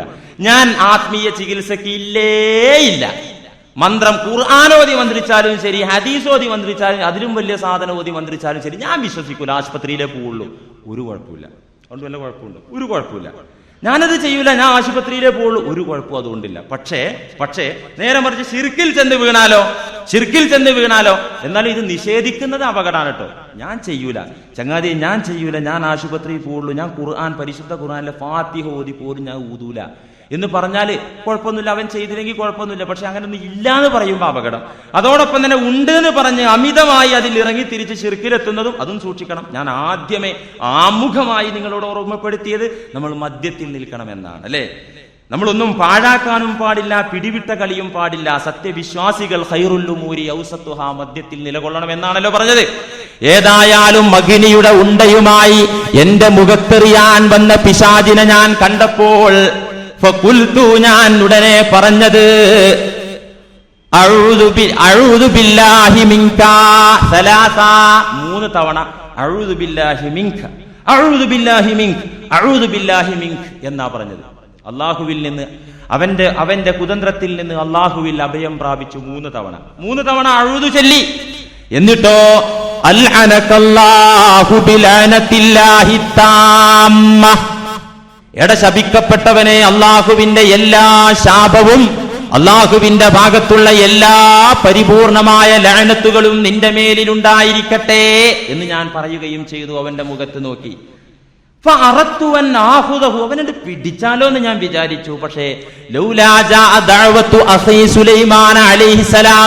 സുലൈമാൻ നബിയുടെ പ്രാർത്ഥന അപ്പോഴും എനിക്ക് ഓർമ്മ വന്നു. റബ്ബി ഹബ്ലി മുൽക്കൻ ലാ യംബഗി ലി അഹദിൻ മിൻ ബഅദി, എനിക്ക് ശേഷം ആർക്കും കൊടുക്കാത്ത രാജാധികാരം, ജിന്നു പിശാചുക്കളെ കീഴ്പ്പെടുത്തുന്ന അധികാരം, അത് ആർക്കും കൊടുക്കാത്ത തരത്തിൽ എനിക്ക് തരണമേ എന്ന് പ്രാർത്ഥിക്കുകയും അള്ളാഹു സ്വീകരിക്കുകയും ചെയ്തിട്ടുണ്ട്. ആ പ്രാർത്ഥനയെയും ഉത്തരത്തെയും ഞാൻ മറികടക്കാൻ പാടില്ല എന്നതുകൊണ്ട് ഞാൻ പിടിച്ചില്ല. ആ പ്രാർത്ഥന വന്നിട്ടില്ലായിരുന്നില്ലെങ്കിൽ, ആ പ്രാർത്ഥന ഇല്ലായിരുന്നെങ്കിൽ പ്രഭാത സമയത്ത് ബന്ധനത്തിലായ നിലയിൽ അവനെ നിങ്ങൾക്ക് കാണാവുന്നതാണ്. മദീനയിലെ കുട്ടികൾ അവനെ കൊണ്ട് നേരം വെളുത്താൽ കളിക്കുമായിരുന്നു. ഇതെന്തോ ഒരു ഭീകര സാധനത്തിനെ കിട്ടിയ, ഒരു കൗതുകമുള്ള ജന്തുവിനെ കിട്ടിയതുപോലെ നമ്മുടെ മദീനയിലെ കുട്ടികൾ അവനെ വെച്ച് കളിക്കുമായിരുന്നു. അപ്പൊ മനസ്സിലായാലും വസ്വാസ് ഉണ്ടാക്കുന്ന മനസ്സിലുള്ള സാധനമാണ് കുട്ടികൾക്ക് എങ്ങനെ ഇത് തിരിയാ? അല്ലെ, നിങ്ങളൊന്ന് ആലങ്കാരിക പ്രയോഗമാകുന്നതിന് എനിക്ക് യാതൊരു വിരോധമില്ല. പക്ഷെ എങ്ങനെ അലങ്കരിക്കും എന്നുള്ളതെന്ന് പറഞ്ഞത് അതുകൂടെ പറഞ്ഞു കാട്ട്.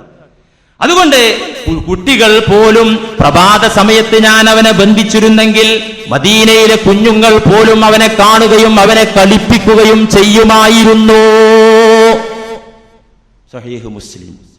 അപ്പോ ഈ രീതിയിൽ പല രീതിയിലും വന്നിട്ടുണ്ട്. ഇപ്പൊ നിങ്ങൾ ആലോചിച്ച് നോക്കൂ, അയ്യൂബ് നബി അലൈഹിസ്സലാം വളരെയധികം പരീക്ഷണങ്ങൾ ഏറ്റുവാങ്ങിയ പ്രവാചകരാണല്ലോ അയ്യൂബ് നബി അലൈഹിസ്സലാം, അല്ലേ?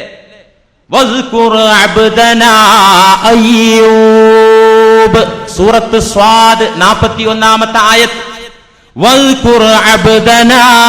അയ്യൂബ്, നമ്മുടെ ദാസനായ അയ്യൂബിനെ കുറിച്ച് നബിയെ അങ്ങയുടെ സമൂഹത്തിന് വിവരിച്ചു കൊടുക്കൂ. അയ്യൂബ് നബിയുടെ കഥ അവർക്ക് പറഞ്ഞു കൊടുക്കൂ. അല്ലാഹ് പറയാൻ എപ്പോഴത്തെ കഥ? ഇദ്നാദാ റബ്ബഹു അന്നീ മസ്സനിയ ശൈത്വാനു ബിനുസുബിൻ വഅദാബ്. ഇദ്നാദാ റബ്ബഹു, അയ്യൂബ് നബി അലൈഹിസ്സലാം അയ്യൂബ് നബിയുടെ നാഥനോട് പ്രാർത്ഥിച്ച സന്ദർഭം വിവരിച്ചു കൊടുക്കൂ. എന്താ പ്രാർത്ഥിച്ചത്? പടച്ചവനെ, അന്നീ മസ്സനിയ ശൈത്വാനു ബിനുസുബിൻ വഅദാബ്, പടച്ചവനെ പിശാചി എന്നെ സ്പർശിച്ചിരിക്കുന്നു, ധാരാളം അവശതകളും ബുദ്ധിമുട്ടുകളും രോഗങ്ങളും ശിക്ഷകളും പിശാച് നിമിത്തമായി എനിക്കെത്തിയിരിക്കുന്നു പടച്ചവനെ എന്ന് പ്രാർത്ഥിച്ച സന്ദർഭം വിവരിച്ചു കൊടുക്കൂ. ഖുർആന്റെ ആയത്ത് നോക്കണം. വദ്കുറു അബ്ദനാ അയ്യൂബ് ഇദ് നാദാ റബ്ബഹു അന്നീ മസ്സനിയ ശൈത്വാനു ബിനുസുബിൻ വഅദാബ്, അവശതകളും ക്ഷീണങ്ങളും രോഗങ്ങളും പിശാച് നിമിത്തമായി എനിക്കെത്തിയിരിക്കുന്നു. തഫ്സീറുകളിൽ കാണാം. അപ്പൊ പിശാച് അതിന്റെ ഒരു കാരണക്കാരനാകും, അള്ളാഹുവാണ് വിധിക്കുന്നതെങ്കിലും പിശാച് നിമിത്തമാകും, ഹേതുവാകും, സമ്പ്രദായ മാധ്യമമാകുമെന്ന് തഫ്സീറുകളിൽ കാണാം. അയ്യൂബ് നബി അലൈഹിസ്സലാം നിങ്ങൾ ആലോചിച്ച് നോക്കൂ, എന്തെല്ലാം ശാരീരിക രോഗം. ഒരു സൂചി പോലും കുത്താൻ ഇടമില്ലാത്ത തരത്തിൽ ശരീരമാസകലം വ്രണം വന്നു. ഒരു സൂചി പോലും കുത്താൻ ഇടമില്ലാത്ത തരത്തിൽ സമ്പാദ്യമെല്ലാം നശിച്ചുപോയി, സന്താനങ്ങൾ മരിച്ചുപോയി. ഇങ്ങനെ രോഗം ബാധിച്ച് ബുദ്ധിമുട്ടിയ സമയത്ത് നാട്ടുകാരും വേണ്ടപ്പെട്ടവരുമെല്ലാം ചാരത്ത് നിന്ന് ഓടിപ്പോയി. ഇത് കണ്ടിട്ട്, ഈ രോഗം കണ്ടിട്ട് ഭാര്യ മാത്രമാണ് അവിടെ പിടിച്ചു നിന്നത് അവരുടെ വിശ്വാസത്തിന്റെ ശക്തി കൊണ്ട്. എന്നിട്ടും അയ്യൂബ് നബി അലൈഹിസ്സലാമിന്റെ ഭാര്യ സ്വന്തം തന്റെ പ്രിയതമന്റെ കാര്യങ്ങൾ നിർവഹിച്ചു കൊടുത്തില്ല. അതിന് കൂലിക്കാരെ വെച്ചു കുളിപ്പിക്കാനും ഭക്ഷണം കൊടുക്കാനും. അടുത്തേക്ക് പോകാൻ പറ്റുന്നില്ല. ഈ അവസ്ഥ 18 വർഷത്തോളം നീണ്ടുനിന്നു എന്ന് തഫ്സീറുകളിൽ രേഖപ്പെടുത്തിയിരിക്കുകയാണ്. 18 വർഷത്തോളം നിലനിന്നപ്പോ അവസാനമായി പ്രാർത്ഥിക്കുകയാണ് അയ്യൂബ് നബി. വദ്കുർ അബ്ദനാ അയ്യൂബ് ഇദ് നാദാ റബ്ബഹു അന്നീ മസ്സനിയ ശൈത്വാനു ബിനുസുബിൻ വഅദാബ്. ഈ ക്ലേശങ്ങൾ ശൈത്താൻ മുഖേന വന്നിട്ടുണ്ട്. അപ്പൊ ഇതിന്ന് മനസ്സിലാക്കാവുന്നത് അതൊരു നിമിത്തമാകും എന്ന് മാത്രം. ഇനി ശാരീരിക രോഗങ്ങളൊക്കെ എല്ലാത്തിന്റെയും കാരണം ശൈത്താൻ, അങ്ങനെ വെച്ചുകൂടാ കേട്ടോ. ഉള്ള കാര്യങ്ങൾ മനസ്സിലാക്കണമല്ലോ യഥാവിധി. കാരണമായി വരുമെന്ന് മാത്രം.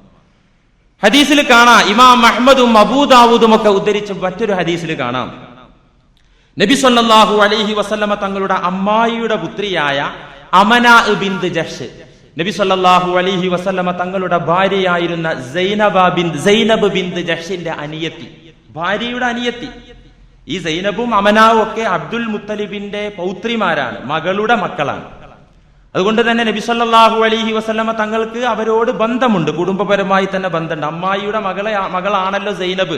ആ സൈനബിനെ ഒരു പശ്ചാത്തലത്തിൽ നബി സല്ലല്ലാഹു അലൈഹി വസല്ലമ കല്യാണം കഴിച്ചു. ചരിത്രം വളരെ വ്യക്തമാണ്. ഈ സൈനബിന്റെ ഭാര്യയായ സൈനബിന്റെ അനിയത്തി അമനാഹിന് ഒരു രോഗം ഉണ്ടായിരുന്നു. ഇടയ്ക്കിടെ ആർത്തവം ക്രമം തെറ്റിയും വല്ലാതെ പ്രശ്നം ഉണ്ടാക്കുക. അതിന് ശാരീരിക ബുദ്ധിമുട്ടൊക്കെ ഉണ്ടാവുക, പല ബുദ്ധിമുട്ടുകളും. ഈ ആർത്തവം ക്രമം തെറ്റി വരുമ്പോൾ ഇങ്ങനെ പല ബുദ്ധിമുട്ടുകളും. ഇങ്ങനെയായപ്പോ അമനാഹ് പറയാണ്, ഒരു ദിവസം എന്റെ ഇത്താത്തയുടെ വീട്ടിൽ നബി സല്ലല്ലാഹു അലൈഹി വസല്ലമ താമസിക്കുന്ന അന്ന് ജിഇതു ഇലാ റസൂലില്ലാഹി സല്ലല്ലാഹു അലൈഹി വസല്ലമ അസ്തഫ്തീഹി, ഞാൻ ഈ വിഷയത്തെ കുറിച്ചൊന്ന് ആരായാനും ഫത്വ ചോദിക്കാനും വേണ്ടി ഞാൻ ഇത്താന്റെ വീട്ടിൽ നബിയുള്ള സമയത്ത് പോയി. ചെന്നിട്ട് ഫഖുൽതു യാ റസൂലല്ലാഹ്, ഞാൻ നബിയോട് ചോദിച്ചു, ഇന്നി അസ്തഹാദു ഹൈളതൻ കസീറാ ഫമാ തറാ ഫീഹാ, നബിയേ എനിക്ക് ആർത്തവത്തിൽ ഇങ്ങനെ പ്രശ്നങ്ങളൊക്കെയുണ്ട്, അതുകൊണ്ട് അങ്ങെന്താണ് ഈ വിഷയത്തിൽ അഭിപ്രായപ്പെടുന്നത്? ഫഖദ് മനഅതനിയ സ്വലാത്ത വസ്സിയാം, എന്റെ നമസ്കാരവും നോമ്പൊക്കെ അവതാളത്തിലായിട്ടുണ്ട് ഇതുകൊണ്ട്. അതുകൊണ്ട് അതേക്കുറിച്ച് ഫത്വ കിട്ടണം എന്ന് പറയുകയാണ് അമനാ. ഇത് കേട്ട നബി സല്ലല്ലാഹു അലൈഹി വസല്ലം, അത് പ്രകൃതിയുടെ പ്രക്രിയയാകുന്നു, അതുകൊണ്ട് അതിന് വേണ്ട ട്രീറ്റ്മെന്റ് സ്വീകരിച്ച് നമസ്കാരം അതിന്റെ ആ പറഞ്ഞ രീതിയിൽ അത് ഡ്രസ്സ് ചെയ്ത് വൃത്തിയാക്കി നമസ്കരിക്കാൻ പറഞ്ഞെടുത്ത് വിട്ടാ മതി. പക്ഷെ അങ്ങനെ വിട്ടില്ല. ഫഖാല റസൂലുള്ളാഹി സ്വല്ലല്ലാഹു അലൈഹി വസല്ലം, അമനാ എന്ന് പറയുന്ന ഭാര്യയുടെ അനിയത്തിയായ സത്യവിശ്വാസിയായ പെണ്ണിനോട്, അമനായിനോട് നബി തങ്ങൾ പറഞ്ഞു, ഇന്ന ഹാദിഹി റക്ളത്തും മിൻ റക്ളാത്തി ശൈത്വാൻ. ജനങ്ങൾക്ക് അന്ധവിശ്വാസം മാറ്റിയല്ലേ നബി സല്ലല്ലാഹു അലൈഹി വസല്ലം വേണ്ടത്? ഇത് അന്ധവിശ്വാസമാണെങ്കിൽ പെണ്ണുങ്ങൾക്ക് ബ്ലീഡിംഗ് ഉണ്ടാകുന്നതൊക്കെ ശൈത്വാനാ, അങ്ങനെ മനസ്സിലാക്കണ്ട. അവിടെ ഉണ്ടായിരുന്ന ആ ശാരീരിക വിമ്മിഷ്ടവും പ്രയാസവും അതോടൊപ്പം മെൻസസിലുണ്ടായ വ്യതിയാനവും പൈശാചിക ഉപദ്രവമായിരുന്നു. പറഞ്ഞു കൊടുത്തു, ഇന്നഹാദിഹി റക്ളത്തും മിൻ റക്ളാത്തി ശൈത്താൻ, ഇത് പിശാചിന്റെ ഒരു തരം അടിയാണ്. സാരല്ലേ, ശരിയായിക്കോളും. അപ്പൊ താൽക്കാലികമായിട്ട് ഇങ്ങനെ അനുസ്കരിച്ചോ, സുഖായി, തനിയെ സുഖായി. അതുകൊണ്ട് ഇനി ബ്ലീഡിംഗ് ഉണ്ടാകുമ്പോൾ മന്ത്രവും ചരണ്ടേറ്റ് പോണ്ട, ആരുടെ പോണ്ട, ആശുപത്രിയിൽ തന്നെ കൊണ്ടുപോയാൽ മതി. വസ്തുത ശാരീരികമായി ഒരു ചില സമയത്ത് ഇങ്ങനെ ഉപദ്രവം ഉണ്ടാകുമെന്നതിന് ഒരു തെളിവായി പറഞ്ഞു എന്ന് മാത്രം. അതുകൊണ്ട് പിശാച് മനുഷ്യനിൽ കയറി വരും, മനുഷ്യനിൽ ബാധിക്കും. പിശാച് കയറി വരും. ആ കവാടങ്ങൾ വരെ പറഞ്ഞല്ലോ, ഹൃദയത്തിലേക്കുള്ള പിശാചിന്റെ കവാടങ്ങൾ ഏതാണ്ട് ഒരു 2 വർഷം മുമ്പ് നമ്മൾ പറഞ്ഞ് അവസാനിപ്പിച്ചു. മനുഷ്യനിലേക്ക് പിശാച് കടന്നു വരുന്ന കവാടങ്ങൾ നബി സല്ലല്ലാഹു അലൈഹി വസല്ലം പറഞ്ഞല്ലോ, അല്ലേ? മുസ്ലിം ഉദ്ധരിച്ച ഹദീസിൽ കാണാം, ഇദാ തസാഅബ അഹദുകും ഫല്യുംസിക് ബിയദിഹി അലാ ഫീഹി. കൂട്ടുവായ വരുമ്പോ എന്നിട്ട് കൂട്ടുവായ ഇടല്ല വേണ്ടത്.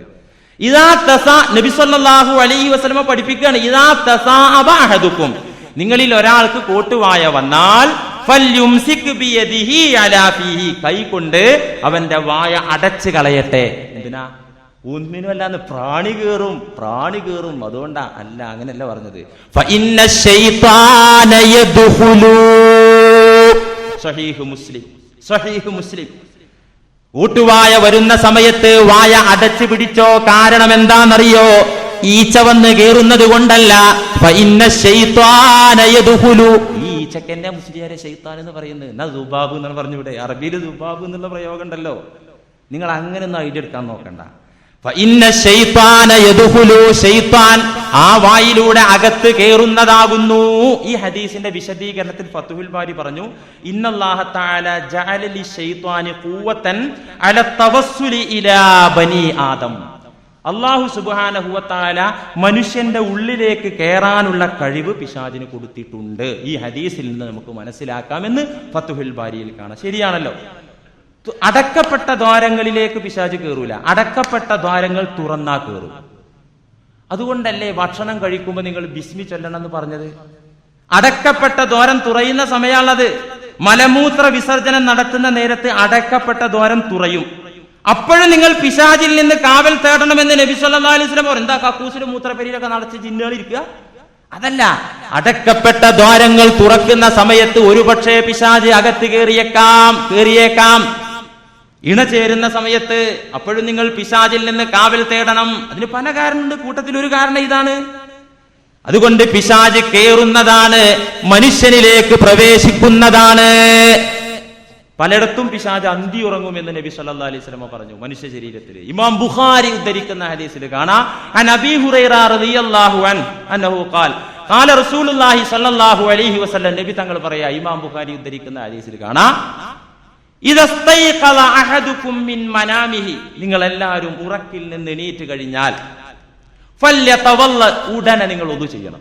നിക്കാരത്തിന് ഇനിയും ടൈം ഉണ്ടല്ലോ. സംഗതി മൂത്രയിക്കാണ്ടായപ്പോൾ എണീറ്റ് പോയതാ, വാങ്ക് വിളിക്കാൻ ഇനി 3/4 മണിക്കൂറുണ്ട്. അത് ഒതു അപ്പം മതി, അത് പാടില്ല. ഉടനെ ഒതുണ്ടാക്കണം, ഉടനെ ഒതു ചെയ്യണം. ഫല്യസ്തൻഷിഖ് സലാസ, ആ ഉദുവോടൊപ്പം നിങ്ങൾ 3 തവണ മൂക്കിൽ വെള്ളം കയറ്റി ചീറ്റണം. എന്തുകൊണ്ട്?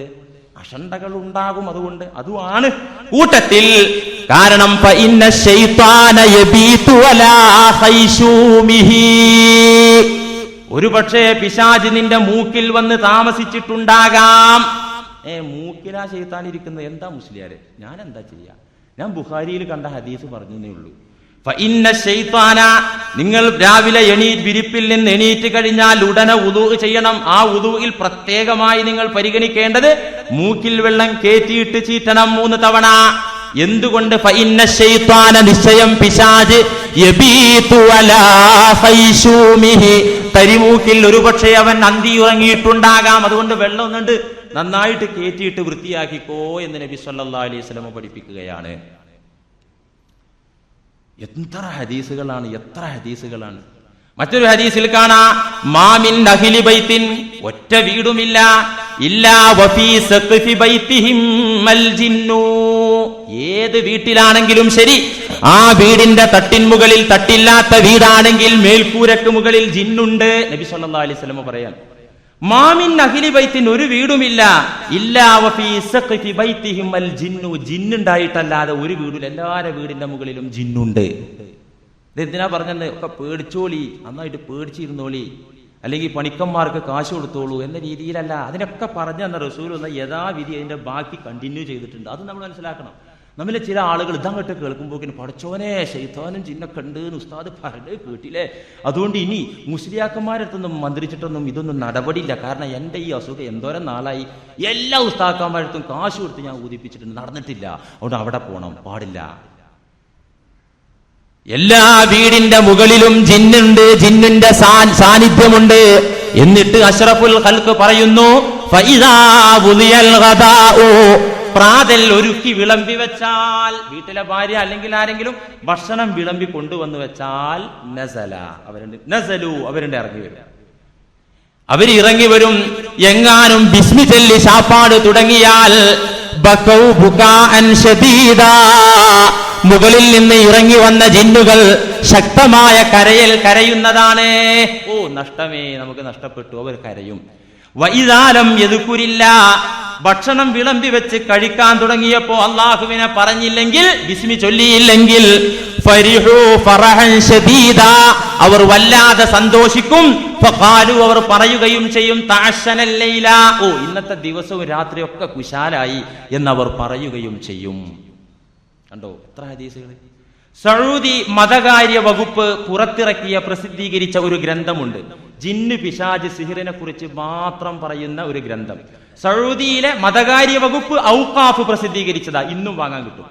ഇതെന്തിനാ പറയുന്ന അറിയോ? നമ്മുടെ കൂട്ടത്തിൽ ചില ആളുകളുണ്ട്, ഇത് അവിടെ ഇല്ലല്ലോ, അത് അവിടെ ഇല്ലല്ലോ. എവിടെ? സൗദി അറേബ്യയിൽ, അവിടെ അല്ലേ ദീന്, അതുകൊണ്ട് ഇത് അവിടെ ഇല്ലല്ലോ, അത് അവിടെ ഇല്ലല്ലോ.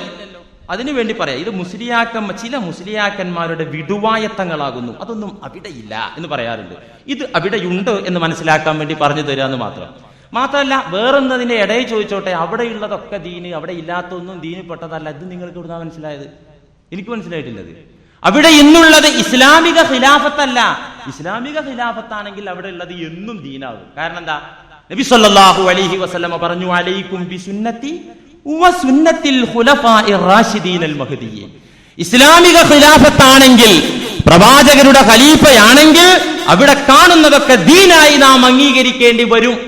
കാരണം പ്രവാചകർ പഠിപ്പിച്ചു, ഞാൻ ഈ കാണിച്ചു തന്നത് കാലങ്ങൾ പുരോഗമിക്കുമ്പോ ലോകം വികസിക്കും. അപ്പൊ ഞാൻ പറഞ്ഞ ഒട്ടകത്തിന്റെ യുഗത്തിലുള്ളത് മാത്രം മതിയാവൂല. ആ ഒട്ടകം നിലനിന്ന കാലത്ത്, ഒട്ടകം വാഹനമാക്കിയ കാലത്ത് ഞാൻ പറഞ്ഞു വെച്ചത് ബേസായിട്ട് അതേക്കുറിച്ച് ഗവേഷണം നടത്താൻ കഴിവുള്ള എന്റെ പ്രതിനിധികൾ പറയുന്നത് നിങ്ങൾ വകവെക്കണം, അനുസരിക്കണം എന്ന് നബി സല്ലല്ലാഹു അലൈഹി വസല്ലം അന്ന് തന്നെ പറഞ്ഞു വെച്ചിട്ടുണ്ട്. അതുകൊണ്ട് ഇസ്ലാമിക ഖിലാഫത്താണെങ്കിൽ ഇതല്ലല്ലോ, രാജഭരണാണ്. രാജാവ് എന്തു പറഞ്ഞാലും കേൾക്കണം, ഇല്ലേ? ഉടലും തലയും രണ്ടാകും. രാജാവ് എന്ത് പറഞ്ഞാലും കേൾക്കണം, അത് അനിസ്ലാമിക. ഞാനിപ്പോ ഇവിടെ നിന്ന് ഈ പറയുന്നത് പോലെ സൗദി നടക്കൂല. ഔഖാഫിന്റെ ലെറ്റർ വരും, വ്യാഴാഴ്ച വൈകുന്നേരം ഖത്തീബ് ഒന്ന് വായിച്ചു നോക്കും. അത് അങ്ങനെ തത്ത പറയും പോലെ പറയാന്നല്ലാതെ വേറൊന്നും ഖുർആനും ഹദീസും ഓതിയിട്ടാണെങ്കിൽ എന്തായാലും പറയാൻ പറ്റൂല. അമേരിക്കനെ ചീത്ത പറയാനൊന്നും പറ്റൂല. ആ ഔഖാഫ് മതകാര്യ വകുപ്പ് എഴുതി വിടുന്ന കാര്യം അങ്ങനെ തത്ത പറയും പോലെ ഇമാം നല്ല സുഖം അവിടെ ജോലി ചെയ്യാൻ നമുക്ക് കിട്ടുമോ നോക്കല്ലേ. അപ്പൊ ഏതായാലും ഇതങ്ങനെ വായിക്കുക എന്നല്ലാതെ വേറല്ല, അഭിപ്രായ സ്വാതന്ത്ര്യമില്ല. പക്ഷേ ഇസ്ലാമിന്റെ രീതി അതല്ലല്ലോ. നബി സല്ലല്ലാഹു അലൈഹി വസല്ലമ പറഞ്ഞത് വായിത്തൊടാ വിഴുങ്ങിയിട്ടില്ല. സഹാബികൾ പലപ്പോഴും ചോദ്യം ചെയ്തു, പലപ്പോഴും ചോദ്യം ചെയ്തില്ലേ, ചോദ്യം ചെയ്യാൻ അവസരമുണ്ടാക്കിയില്ല. എത്രത്തോളം? ഒരു യുദ്ധക്കളത്തിൽ പ്രവാചകരുടെ കയ്യിലുണ്ടായിരുന്ന കുന്തം തട്ടിയ സ്വഹാബി പ്രതികാരം ചെയ്യണം എനിക്കെന്ന് പറഞ്ഞപ്പോ പ്രവാചക തിരുമേനി അവിടത്തെ കമീസൂരി കാണിച്ചു കൊടുത്തില്ലേ? ചെയ്ത സഹോദരാ പ്രതികാരം. ഇന്ന് അങ്ങനെ ഉണ്ടോ? ഇന്നതൊന്നുമില്ല. എന്ത് സത്യം പറഞ്ഞാലും തല പോവും. ഏതോ ഒരു പണ്ഡിതൻ കുറച്ചു മുമ്പ് സൗദിയിൽ പന്ത് കളിക്കെതിരെ പറഞ്ഞു, ഈ രാജ്യം എന്തിനാ കോടിക്കണക്കിന് റിയാല് ഈ പന്ത് കളിക്ക് വേണ്ടി ചെലവഴിക്കുന്നത്?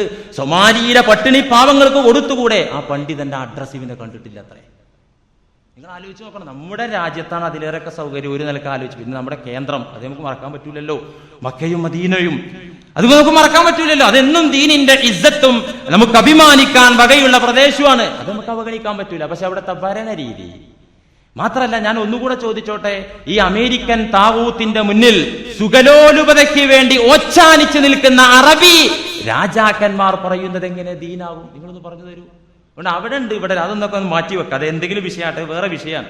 അതുകൊണ്ട് അവിടെ ഉണ്ട്, ഇപ്പൊ അവിടെ ഉണ്ട്, ഇവിടെ ഇല്ല. അതൊന്നും അവിടെയുള്ള ഈ രാജാക്കന്മാർ കൽപ്പിക്കുന്നത് മാത്രമാണ് ശരി. ഇവിടത്തെ പണ്ഡിതന്മാർക്കൊന്നും വിവരമില്ല. ഇങ്ങനൊന്നും പറഞ്ഞുകൂടാ. പറയാൻ ഞാൻ ആളല്ല, നിങ്ങൾ പറയാനേ പറഞ്ഞു. അപ്പൊ അവിടത്തെ എന്തായിരുന്നാലും ഔഖാഫിന്റെ പ്രസിദ്ധീകരണം ജിന്ന് പിശാചുക്കളെ കുറിച്ച് ഉള്ള ഒരു ഗ്രന്ഥം. ആ ഗ്രന്ഥത്തിൽ എന്താ സിഹിറിനെ കുറിച്ച്, ജിന്നിനെ കുറിച്ച്, ശൈത്താനെ കുറിച്ച് പറയുന്നുണ്ട്. ഞാൻ പറയുന്നത് ലോക മുസ്ലിങ്ങൾ അംഗീകരിക്കുന്ന കാര്യമാണ് എന്ന് മനസ്സിലാക്കാൻ വേണ്ടിയിട്ടാണ്. ഞാൻ കണ്ടിട്ടുണ്ട് ആ ഗ്രന്ഥം. നിങ്ങൾക്കൊക്കെ വേണമെങ്കിൽ വരുത്തി വായിച്ചു നോക്കാവുന്നതാണ്. അറബിയിലാണ് എന്ന് മാത്രം. ആ ഗ്രന്ഥത്തിൽ ഒരു ചോദ്യം, അവിടത്തെ മതകാര്യ വകുപ്പിന്റെ അധ്യക്ഷന്മാരായ ആളുകളുണ്ട്, മുഫ്തിമാര്. മതപരമായ വിഷയങ്ങളിൽ തീർപ്പ് കൽപ്പിക്കുന്ന, വിധി പറയുന്ന ആളുകൾ ആ മുഫ്തിമാര്. ആ മുഫ്തിമാരുടെ കൂട്ടത്തിലെ ലീഡറായിരുന്നു, ഗ്രാൻഡ് മുഫ്തിയായിരുന്നു ഇബ്നു ബാസ്. വലിയ പണ്ഡിതനായിരുന്നു. ഇബ്നു ബാസിനോട് എഴുതി ഒരു അറബി ചോദിക്കുകയാണ്, സുആലുൽ, ഒരാൾ ചോദിക്കുകയാണ്, എന്താണ്? ഇന്നഹു യസ്കുനു ഫീ മൻസിലിൻ ഫിൽ ബാദിയ. നമ്മളൊരു വിജനമായ സ്ഥലത്തൊരു തെരുവില ഒരു വീട്ടിൽ താമസിക്കുകയാണ്. അത് ഇപ്പത്തെ താമസം തുടങ്ങിയതല്ല. വറസ്തു മിൻ ആബായി, പൂർവികരിൽ നിന്ന് അനന്തരമായി കിട്ടിയതാണ് ആ ഭൂപ്രദേശവും ആ വീടും. അവിടെ ഞങ്ങൾ ഇങ്ങനെ താമസിക്കുന്നതിനിടയിൽ ഇപ്പൊ എന്താ പ്രശ്നം എന്നറിയോ? വൽ ആന ഉർമാ ബിൽ ഹിജാറ മിൻ ദാഖിലിൽ മൻസിലി വമിൻ ഖാരിജിഹി. അതിലുള്ള ഇബാറത്ത് ഞാൻ നോക്കി വെച്ച് പറയാം നിങ്ങളോട്. കുറച്ചു കാലമായി പൂർവികരായ പിതാക്കളിൽ നിന്ന് കിട്ടിയ ഭൂമിയും വീടും ആണ്. ആ വീട്ടിലാണ് ഇപ്പോൾ ഞാൻ താമസം. ഇത് എഴുതാൻ എന്താ കാരണം? അനൽ ആന, ഇപ്പൊ കുറച്ച് നാളായിട്ട് ഉർമാ ബിൽ ഹിജാറത്തി മിൻ ദാഖിലിൽ മൻസിലി വമിൻ ഖാരിജിഹി. കുറച്ചു കാലമായിട്ട് വീടിന്റെ അകത്ത് നിന്നും വെളിയിൽ നിന്നും കല്ലേറ് വരുന്നു. ഈ ഹജ്ജിന് വന്ന വിവരമില്ലാതെ അല്ലെങ്കിൽ മനസ്സിന്റെ സമനില തെറ്റിയ ചില ഹാജിയന്മാർ ഇതായിരിക്കും മിനാന്ന് കരുതിയിട്ട് എറിയാന്ന് കരുതിയിട്ട് ഞാൻ അങ്ങനെ നോക്കി ആളെ കാണും. പോകുമ്പോ അവിടെ ആളൊന്നുമില്ല, മനുഷ്യനെ കാണുന്നില്ല. ആളില്ലാത്ത ഏറിങ്ങനെ വരിക. മിൻ ദാഖിലിൽ മൻസിലി, വീടിന്റെ അകത്ത് നിന്നും, മിൻ ഖാരിജി, പുറത്തു നിന്നും ഉർമ, ഏറ് വരുന്നു. മാത്രമല്ല വയുത്ഫഉ അലയ്യൽ മിസ്ബാഹു, വിളക്ക് കത്തിച്ചു വെച്ചാൽ കാറ്റൊന്നുമില്ല, അത് വെറുതെ അതാണ് അണഞ്ഞു പോവാ. ഇങ്ങനെയായപ്പോ ലോകപ്രസിദ്ധ പണ്ഡിതന്മാരുടെ സദസ്സിൽ വെച്ച് ഇബ്നു ബാസ് പറഞ്ഞത്, ഇങ്ങനെയൊന്നും ഉണ്ടാവില്ല, ചില സാമൂഹ്യദ്രോഹികൾ ആ ഭാഗത്ത് അഴിഞ്ഞാടുന്നുണ്ടായിരിക്കാം, അവരുടെ അഴിഞ്ഞാട്ടമായിരിക്കാം ഇതിന്റെ പിന്നിൽ. അതുകൊണ്ട് പട്ടാളക്കാരെ നിയോഗിക്കൂ അവിടെ എന്ന ഫത്വയല്ല ഇബ്നു ബാസ് കൊടുത്തത്. എന്താ കൊടുത്തത്? അൽ ജവാബ്, മറുപടി. ആരാ മറുപടി?